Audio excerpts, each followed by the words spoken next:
नमस्कार साथियों, आज हम एक नया टॉपिक लेके आए हैं, प्रस्तावना। यह वीडियो न केवल कक्षा 12 के राजनीति विज्ञान के छात्रों के लिए बल्कि उन छात्रों के लिए भी महत्वपूर्ण है जो प्रतियोगी परीक्षाओं की तैयारी कर रहे हैं। इस वाले चैप्टर में प्रतियोगी परीक्षाओं में अधिकांशतः प्रश्न पूछे जाते हैं। प्रस्तावना क्या होती है? प्रस्तावना वह दस्तावेज है जिससे ये पता लगाया जा सकता है कि किस प्रकार की सरकार, समाज,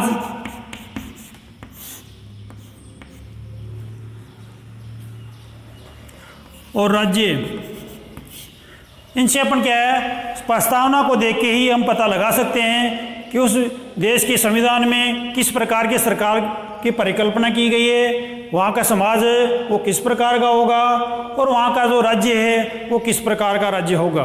इन चीज़ों का पता हम उस देश के संविधान की प्रस्तावना को पढ़कर ही हम पता लगा सकते हैं। प्रस्तावना के संदर्भ में अगर ऐतिहासिक परिदृश्य हम देखें, ऐतिहासिक परिदृश्य,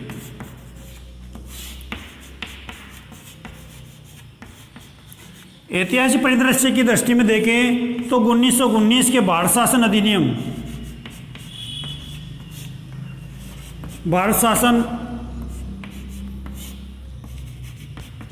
अधिनियम की प्रस्तावना थी, परंतु 1935 के भारत शासन अधिनियम में प्रस्तावना को शामिल नहीं किया गया था। पंडित जवाहरलाल नेहरू ने 13 दिसंबर 1946 को संविधान सभा के समक्ष उद्देशिका के नाम से इस प्रस्तावना को प्रस्तुत किया। अपन प्रस्तावना के स्रोतों के बारे में पता करें तो प्रस्तावना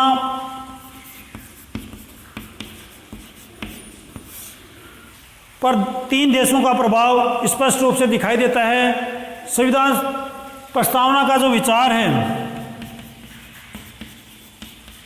प्रस्तावना का विचार अमेरिका के संविधान से प्रेरित है।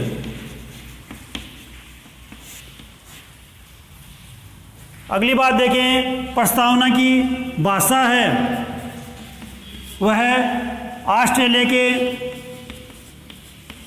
संविधान से प्रेरित है।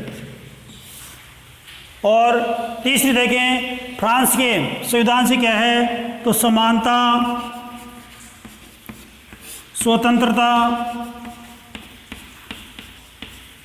तथा बंधुता या भ्रातृत्व, ये जो शब्द है तीनों, ये फ्रांस के संविधान से प्रेरित है। भारतीय संविधान की प्रस्तावना को हम 3 भागों में बांटकर इसकी विवेचना कर सकते हैं।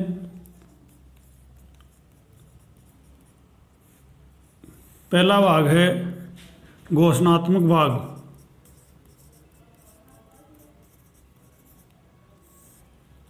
दूसरा भाग है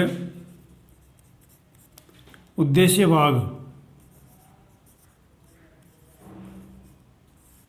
तीसरा भाग है विवरणात्मक भाग।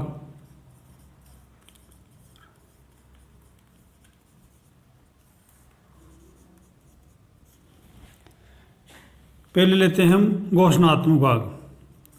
घोषणात्मक भाग का अर्थ है घोषणा करने वाला। ये भाग हम भारत के लोग वाक्यांश से शुरू होता है। हम भारत के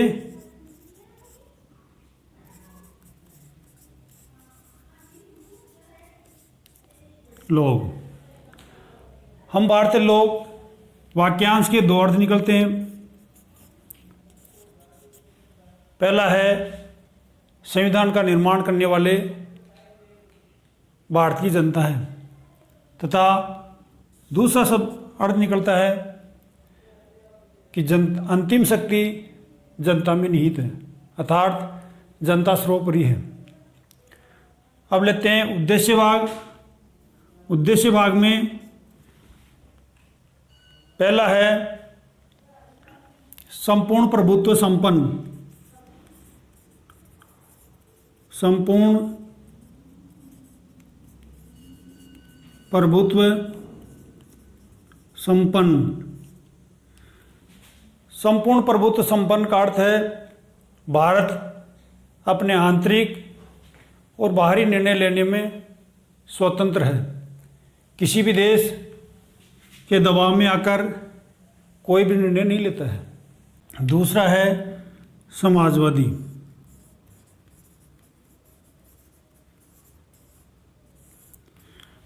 समाजवादी से तात्पर्य है उत्पादन व वितरण, संसाधनों के उत्पादन एवं वितरण पर समाज का नियंत्रण होता है तथा भौतिक संसाधनों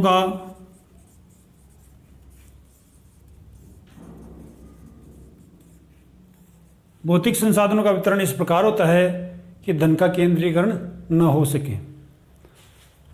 आगे है पंथ निरपेक्ष।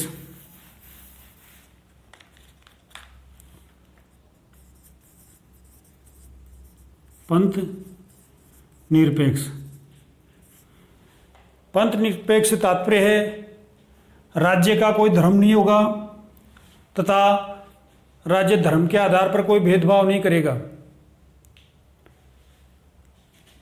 तथा राज्य सभी धर्मों के लिए कल्याण के कार्य करेगा। यहाँ हमें थोड़ा समझना पड़ेगा कि पंथ, कई बार हम बोलवास भारत को धर्मनिरपेक्ष राज्य भी कह देते हैं।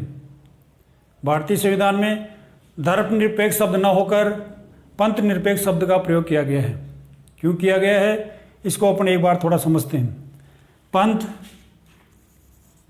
धर्म और रिलीजन। पंथ का अंग्रेजी शब्द है सेक्युलरिज्म। सेक्युलर शब्द यूरोप से आया हुआ है।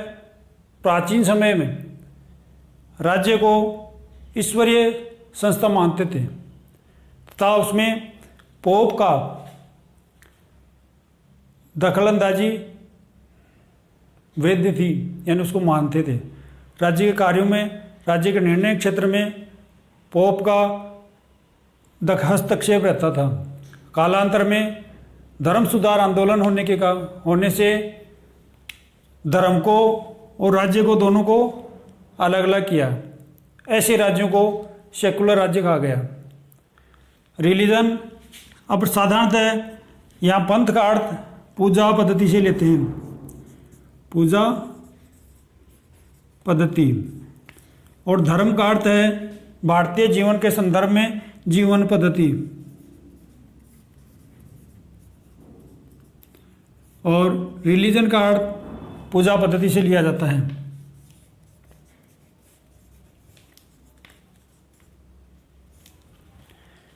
इस प्रकार हम देखते हैं कि पंथ और रिलीजन के समानार्थिक है।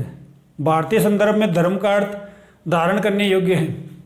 धारण करने योग्य क्या होता है? नैतिकता है, सामाजिक कल्याण है आदि है। इसलिए भारत धर्मनिरपेक्ष न होकर पंथ निरपेक्ष राज्य है। अब है लोकतंत्रात्मक। चौथा पॉइंट है लोकतंत्रात्मक।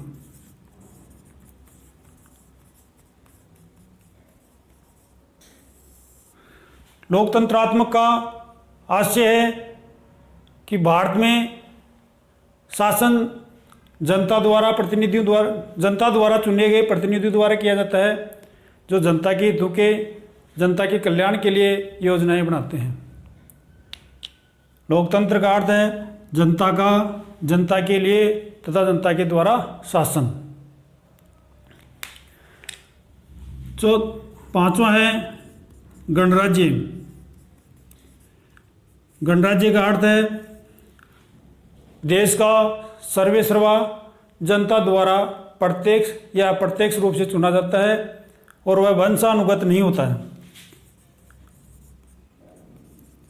वंशानुगत नहीं होता है।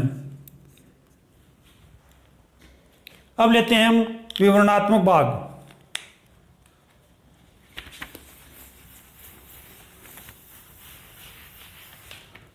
विवरणात्मक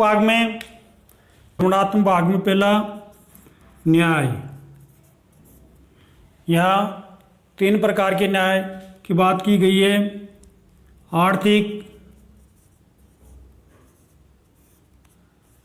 सामाजिक व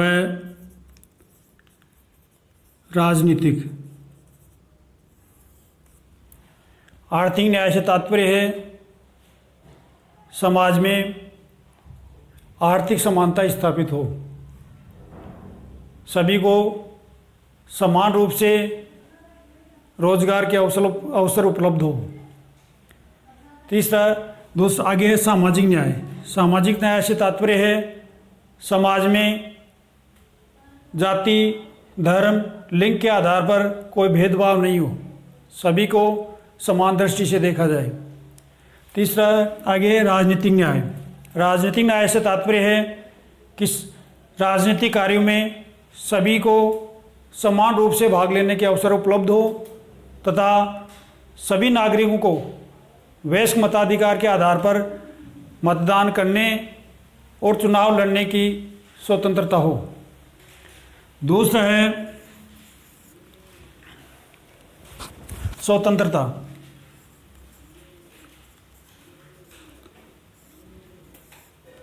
स्वतंत्रता यहाँ विचार, अभिव्यक्ति, उपासना और धर्म की स्वतंत्रता की बात की गई है। आगे है तीसरा है समानता। समानता से तात्पर्य सभी नागरिकों को समान दृष्टि से देखा जाए, किसी भी प्रकार का भेदभाव न किया जाए। प्रस्तावना में राष्ट्र की एकता, अखंडता और व्यक्ति की गरिमा बढ़ाने वाली बंधुत्व के बारे में बताया गया है। पांचवा है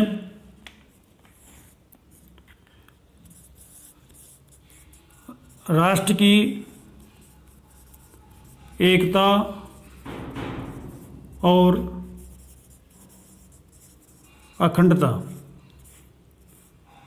संविधान निर्माताओं ने भारत की विभिन्नताओं को ध्यान में रखते हुए राष्ट्र की एकता और अखंडता के लिए प्रावधान किए गए हैं।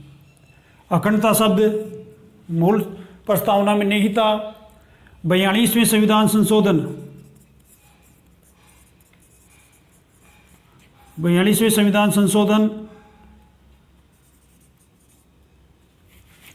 संशोधन अधिनियम 1976 द्वारा इस शब्द को जोड़ा गया है। इस प्रकार हमारी भारतीय संविधान की प्रस्तावना, जो कि महत्वपूर्ण अध्याय है,